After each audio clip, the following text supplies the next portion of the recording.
All right, we're live, guys. How's it going? It's I'd like to going. thank I'd like to thank everybody for joining us today. We're going to be talking about strategic business development in the environmental services industry. This episode should last about 30 minutes. If you have any questions, feel free to enter it in the chat. We can get to them either if it's relevant to what's going on right now when we're talking about it, we'll get to it then or at the end. Um, Today I have with us Russell Schindler and Paul Goudreault. Both have over 30 years experience in the environmental services industry. Russell is the CEO and founder of SampleServe, which develops digital tools for environmental professionals. And Paul manages Enorine Partners, which helps leading companies navigate the industry. So I'm just going to get right into it. Take it away, guys. Let's do it. Thanks. Thanks, Josh. And thanks, everybody, for your time. I know it's very busy out there, and taking a few minutes to take a time out and listen to us is it's hard to do, but I appreciate it. As Josh said, we're going to talk about strategic business development, really in the context of how do you develop your digital transformation portfolio, how you develop digital solutions to support your practices and your future business needs. Next slide. Just as a little background, Russell and I have been working together for a few years now. But in December, we reached out to some of our customers and we asked them, what are your challenges in 2024 or 23? And it was pretty clear that they're similar to what they've always been in the consulting engineering business. But really, one is selling more work, generating more revenue, generating more profitability, retaining employees.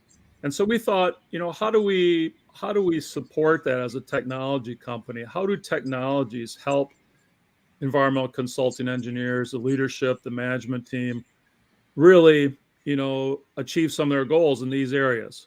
Some of them are not direct relationships, but for sure, technology can support each one of these challenges. And so over the last, since December, this is our 5th webinar. And Josh, I'm sure you can post, if you haven't already, the other webinars, so those who are participating today can see the previous webinars. But suffice it to say, we really feel that technology can help sell more work, obviously, by differentiating your services and your products, by going after larger projects, maybe portfolios of projects that are common in nature and allows you to apply technology, can convert more revenue. You can't just sell work, you got to convert it to revenue. So how do you do that in a really labor-based business? Well, use technology to accelerate,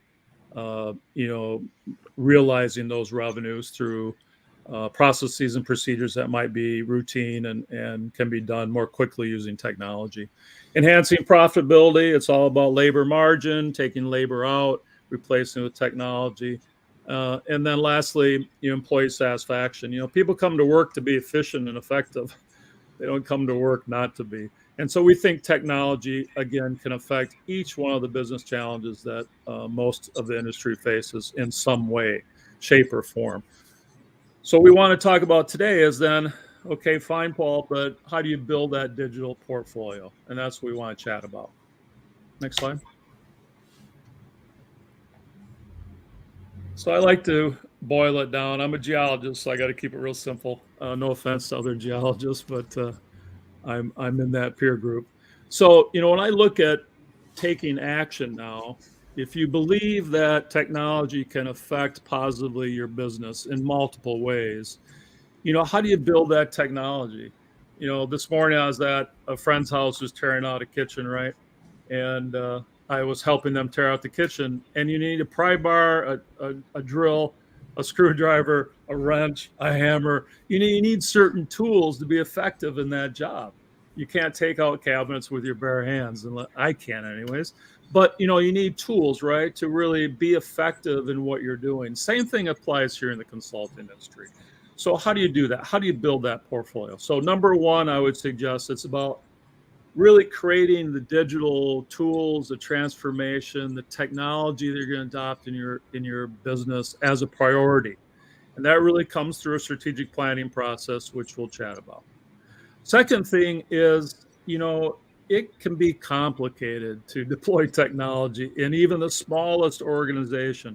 There are a lot of shareholders and stakeholders that want to be involved in technology. Now, some of them are believers and some of them are blockers. And so you have to identify that. You have to change, you have to really harness this randomness into order to create work or to create a process so you can evaluate and deploy technology. And then lastly, how do you pick your technologies and how do you deploy them? And picking technologies, there's a plethora of technologies out there today, so it's not an easy task. But really looking at technologies as either building effectiveness, efficiencies, or accelerating your business. We'll chat a little bit about that. So the three things are: make it a priority, create some organization from chaos, and look at how you align these tools with your practices. Go ahead.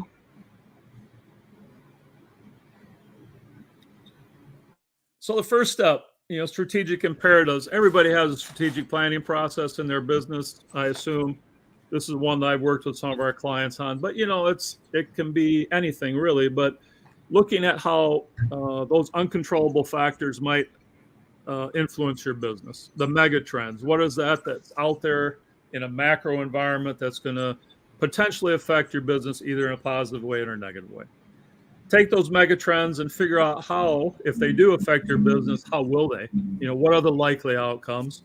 What levers are going to accelerate those or decelerate those? And what are the changes that will affect your business? And possibly what are the opportunities, right? And what are the desired outcomes? So I know you've all been involved with climate change or energy transition. How are those going to affect your business, and how do you look at how to take advantage of those, and what do you want from the desired outcome of those potential impacts to your business?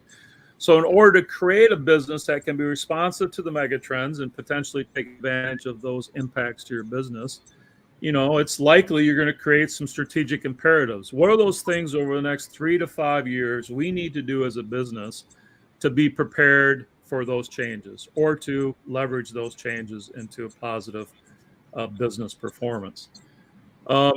So these are some that I've worked with clients on, and I only have a half a dozen clients really that I'm actively engaged in right now, but all of them, actually there's 7 of them, all 7 of them have digital transformation as one of their strategic imperatives. Now they're all approaching it slightly differently, but that is one of their imperatives. So it's a priority. And I would suggest those who are listening on the phone, you priority created digital transformation, technology adoption, innovation as one of your strategic priorities. If you haven't, this is where it starts. Next slide. So once the organization has created the priority, have really decided that the adoption of digital solutions is important, that it's going to leverage some of the mega trends out there, future opportunities, then what do you do? All right. And this is where we talk about entropy. And it's an interesting concept, of course, in physics it's clear, but in business it's less clear. But for me and for Russell, like I said, we've been working with customers, and we look into customer organizations and we see a lot of chaos, a lot of randomness, a lot of disorder, in the sense that when we look at digital solutions, there's very few, I would say, client-facing solutions that have been harmonized across the organization. Efficiencies, technologies and efficiencies, accounting, finance, HR, IT, etc., are usually harmonized across the enterprise because they need to be, right? Because those are scalable and you really get the most value when you scale them. But for client-facing solutions, it's still a random environment. The electrons are spinning all over. So what do you do? And what I believe is that you have to identify your believers and your blockers. And what we're finding is that the blockers are primarily when it comes to commercial applications of these technologies, and when it comes to the IT groups or departments or entities that are fearful of, failure, really, frankly, fearful of failure. So those tend to be the blockers. The people who are really embracing technologies are your clients. So, that kind of makes you wonder, okay, well, if our clients are embracing technology, shouldn't we, in maybe a more organized, thoughtful manner? And you have others, account managers, project managers, your team of people who are delivering solutions to your customers are all stakeholders. But it's really important to identify those who, believe and those who may be blocking. First step is to inventory everything you have. Most of you have probably done that. If digital transformation is already one of your priorities, I'm sure you've looked at everything that you're using today. You're asking yourself, can we leverage it? Can we deploy it at enterprise level? Can we make better use of our seats that we bought and all that stuff? That's all. There's the first step. The second thing is to design your framework from a enterprise level.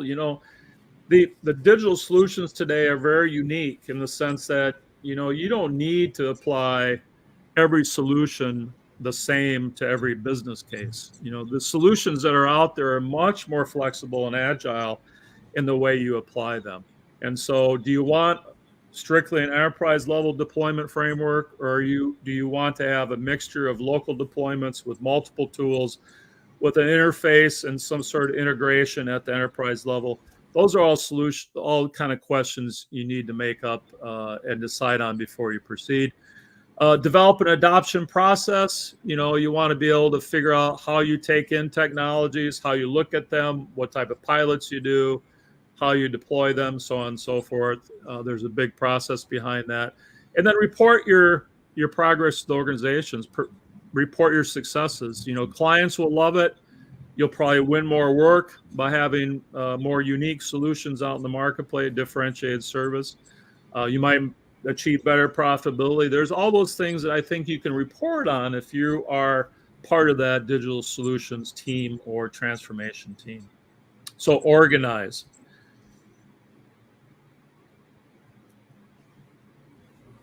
Next slide. Okay.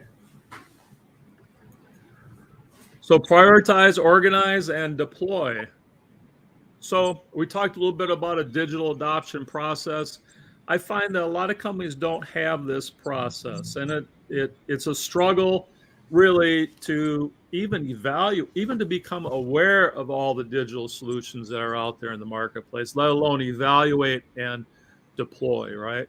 So, I always recommend, digital transformation team that's made up of cross-functional members that can evaluate on an ongoing basis those solutions that might help your business, specifically around your practices, whether it's in the field deployment or if it's in the office deployment or data management, whatever it might be.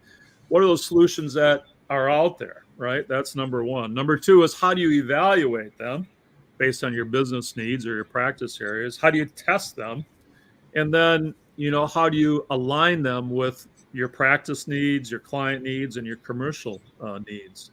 And then deploying them. I think Russell, we found that deploying with small teams at the local level tends to work well, but it's slow. And so you have to balance that against deploying at the enterprise level that might take longer initially, but shorter overall. So, how do you deploy technologies? Do you have strong teams in certain offices and certain practices that are eager to deploy, and they'll take them on and they'll show the rest of the organization how to do it? Or do you wait for the big rollout? You deploy it across the whole organization. There's some things to think about there. I got a quick question, Paul. Yeah. So assembling a digital transition team, I see a lot of businesses doing this nowadays. Who do you think should be involved in that team? Should it be just the top decision makers, or should it be top to bottom, everybody involved? Yeah. Because I noticed that if you get too many people involved, you're going to have too many, chefs in the kitchen. Yeah. Well, I think I was just talking to a client today, actually, and they're implementing digital transformation as one of their 5 strategic imperatives. And we had a conversation. The way they're doing it is they have a sponsor. This is a firm that's, mid-size, not large, but mid-size. They have a sponsor for digital transformation who is an executive on their leadership team. They have an implementation leader, an SI, strategic imperative leader, and that person was selected really by the leadership team. It was somebody who had shown a lot of interest in enterprise level solutions, is a rising star in the organization. She happens to be, I think, in an office that is a key office for them. And they asked her to lead the implementation of the digital transformation. Well, she's going to form a team of about 5 to 8 people. That's the recommendation. She's going to put together an implementation plan. And in October, they're going to announce the imperatives, and they're going to roll them out to their leadership and to their organization. So that's one way of doing it. In digital transformation, you have to have a wide range of participation, whether it's in that core team or whether it's elsewhere, because digital solutions come from everywhere. I know that, Russell has had most success with people who are in the field. It's a bottom up, if you will, implementation for SampleServe, because the people in the field like the solution and promote the solution. Whereas top down, it gets a little difficult because you run into commercial issues and other things that become more cumbersome. So I think it depends a little bit on the technology, but I would say you form a core team that's cross-functional, from corporate and operations, and vertically cross-functional by stratum. And you have a sitting team that evaluates technologies, and then depending on the tool, you deploy it through other small teams. Okay. And make sure the team members have great communication with the rest of the business on what their goals and priorities are, I would say. Yeah. Okay, I'm going to hop out, let you get back to it. Thanks. I forgot where it was now, Josh. No, I think I do. So how do you do this? You can build it, and I've tried to build in a consulting firm a digital solution, and it maybe it was just me, but it didn't work well. And we see that when we talk to customers. Consulting firms have a lot of other assets that they want to invest in, whether it's primarily people, and training and employee development and skill development. There's a lot of things that consultants need to do that takes money. And it's very difficult to keep the focus and keep the long-term commitment to build applications in-house. And it's very much a changing world. Technology changes very quickly. So I'm not hot or keen on consultants building their own. I know that there's a lot of internal probably endorsement of that because, there are certain owners that have done that and they like their tools. Secondly, you can buy technology, right, off the shelf. And I think buying technology is a good thing. It depends on the technology itself. A lot of the back office stuff, whether it's workforce implementation or accounting finance, is a buy, right? I mean, you buy it and you transform your business processes to fit that system.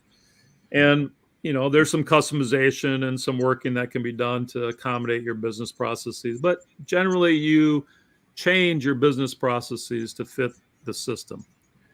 The last thing is to partner. And I really believe, not just because I've been working with Russell and other people, I think developing a digital partner is the way to go because it offers you a few things. Number one, it allows you to focus on your core strengths and allows the digital partner to focus on their core strengths, right?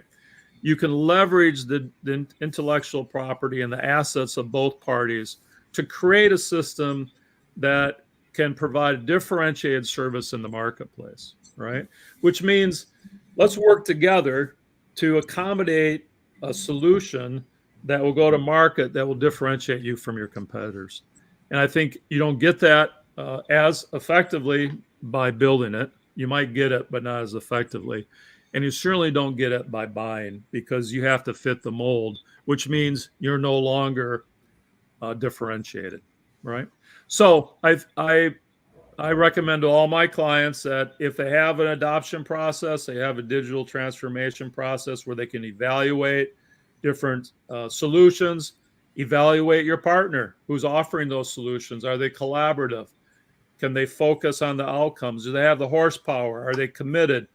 Can you work together to create that unique solution in the market? So, next slide. I think this might be the last slide before the summary, but okay, that's great, Paul. Well, let's put it into context of an organization. Again, I think there are technologies that provide efficiencies, and I think we all know those. We've all been subject to those during our career at the enterprise level. I think what I like to promote in the industry is let's look at client-facing ones that will actually accelerate your practices, your businesses.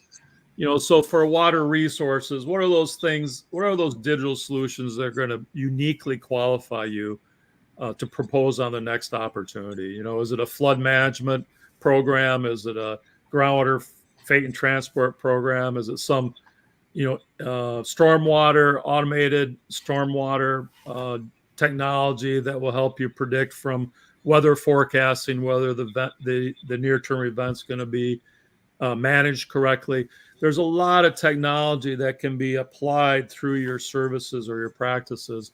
And those are the ones that are going to accelerate your business. That's where you're going to win more work and convert more work to revenue and make more money. So there are people taking care of the internal efficiencies all the time. But, if I'm building a digital transformation team, I'm going to focus on client-facing solutions. Next slide.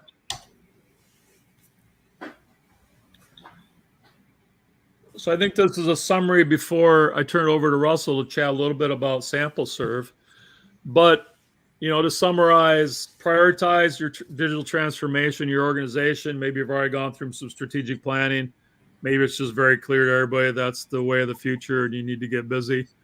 Secondly, try to organize people, organize conflict, try to, find your believers, manage your blockers, bring some systematic approach to developing your ongoing evaluation of your process.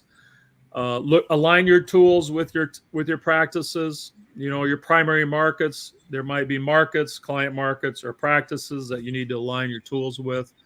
Establish an ongoing process, as we talked about before. Seek digital partnerships to offer differentiated services. I think it's the only way you can get there. And then manage and communicate the benefits to the organization. This is part of, we're doing well now. We need more support. Let's continue to move this forward.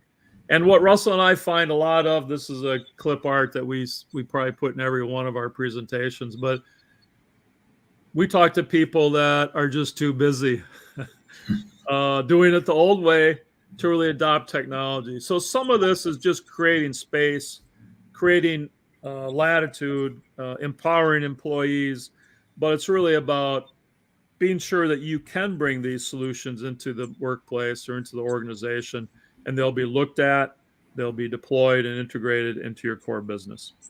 So with that, I'll turn it over to Russell. Thanks, Paul. A great summary as usual.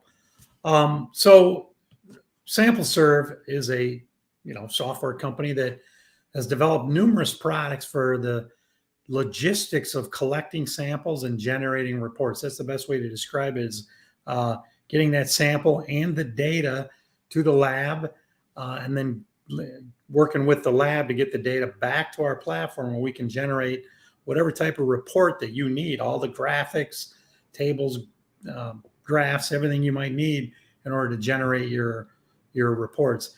And we can customize our products as well to your specific need. And as I mentioned, we've got several products in the market. And really the software that you'll see that we have is actually co-developed with our partner organization. So we work with our customers to kind of build products that fit their specific needs.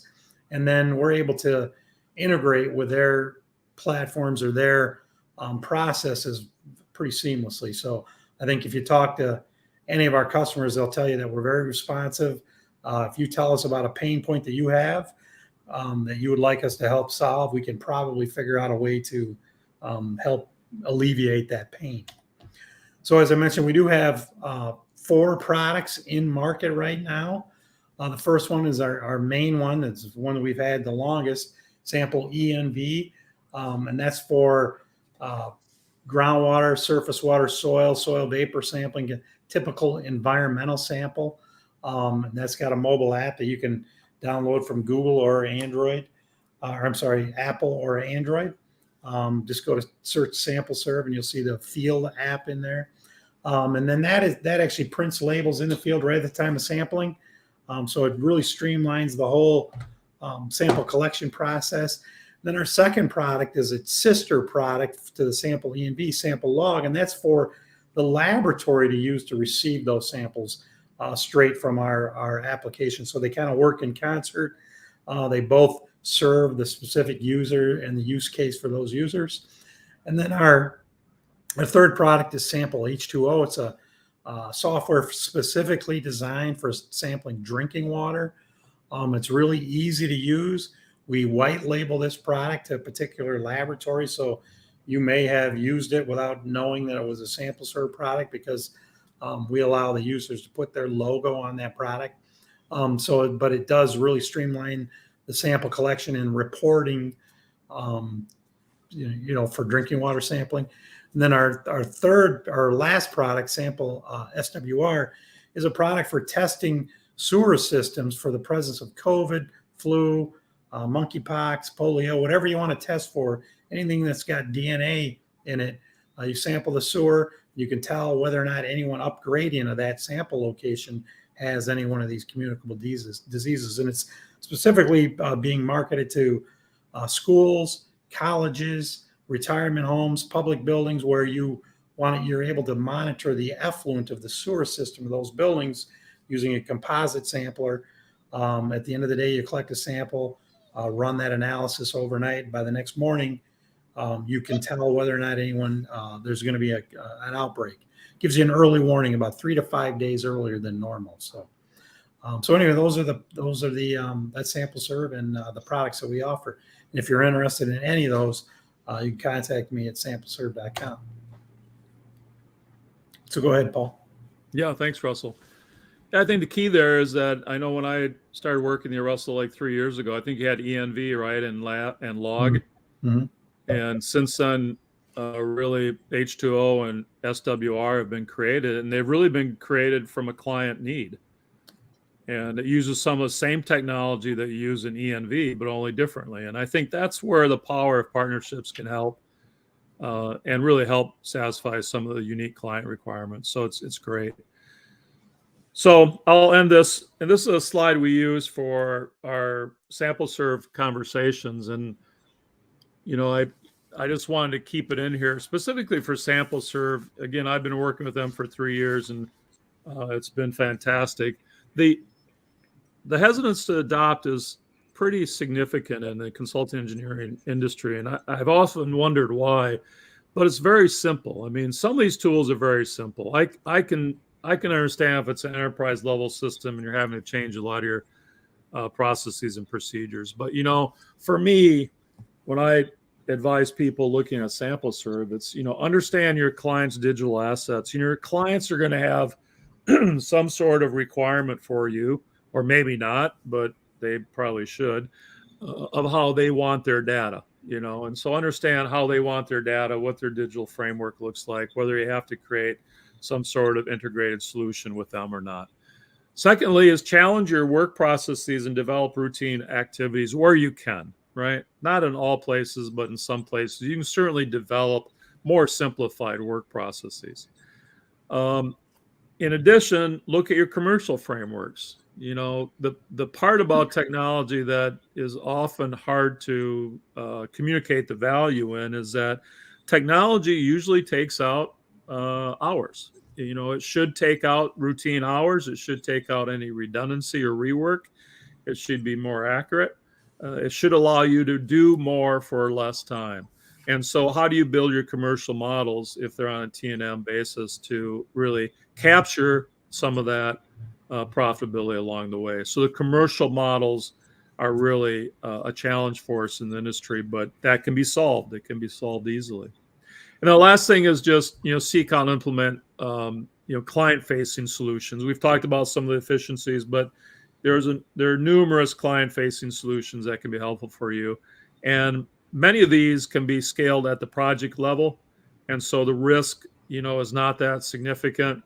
You take it at the project level, you take it to the portfolio or the program level, and, over time you can make an enterprise solution. So it's much easier to get started than I think people assume it is, and I just wanted to communicate those Yeah, as the path forward. I agree. I think a lot of people think that it takes a lot of planning and communication. With something like SampleServe, it's easy to get started. You can just go to the website, start an account, get started at the top of the page, and you can start an account. There's a demo project in there with an environmental analysis already input that you can go in and mess around with and create graphic reports and start scheduling your next sampling event pretty easily. I think we're going to sum it up here. What do you think, guys? I got a couple questions for you, though. Anybody can enter questions in the chat at any time, by the way. Paul, you mentioned work entropy, which I think is a great way of putting it. How does a person in a firm find the difference between what is noise or just everyday regular work that is required? Yeah. So entropy is actually the measurement of disorganization or randomness. And so you think about, and it increases with time, which is interesting as well, because, I think organizations try to put together rules and processes and things, which really controls the business at a large degree. It controls the business, but at the work level, the project level, there's a lot of noise. And so if I'm coaching someone, I tell them to focus on your accountabilities, right? Anything outside of your accountabilities is noise, frankly. And so that's one way to look at it, but that's from an individual level, right? The other thing, I think, when, if you're a new employee to organization, you should be clear on what the strategic outcomes, desired outcomes are of that organization. What is that organization trying to create, whether it's the mission, the vision, or just some key themes that you've heard from your leadership.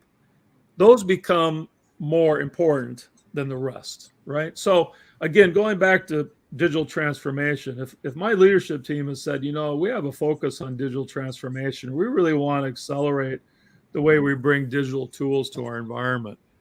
If I'm a project manager, a field tech, a project engineer, hydrogeologist, I'm going to say, okay, that's important. That's important to the organization. And then what I hear about that becomes important and relevant, right? If I don't hear, but the things I hear about that maybe haven't been laid out as strategic priorities are noise, right? So there's two ways to look at it. What's the organization's priorities, strategies, strategic imperatives, and what are your accountabilities? Everything outside of that is noise. Makes sense to me. I see you use ChatGPT to help you with this presentation. Well, Did that take any time off? The effort involved? It did, actually. I have to reduce my invoice by about 20% because I didn't think of any of that. You're gonna have to, it's just going to be a lump sum presentation billing. It's going to be a lump sum presentation. Russell, actually talking about that, like a lot of things that we've noticed when we've talking to some people that we've gotten feedback that they have tried implementing digital tools in the past, and they found that it did not work for them, depending on, it didn't work with the way they were transferring data. It didn't work with, some of their employees didn't like it. And I'm talking about other digital tools, probably old things that, legacy stuff in the past that didn't work. What do you usually say to somebody that says that? Well, it all depends on when they did it. Technology is ever advancing, and the kind of the core of any technology is it's got to be easier to use than it was in the past. And the kind of the term that everyone uses is intuitive, right?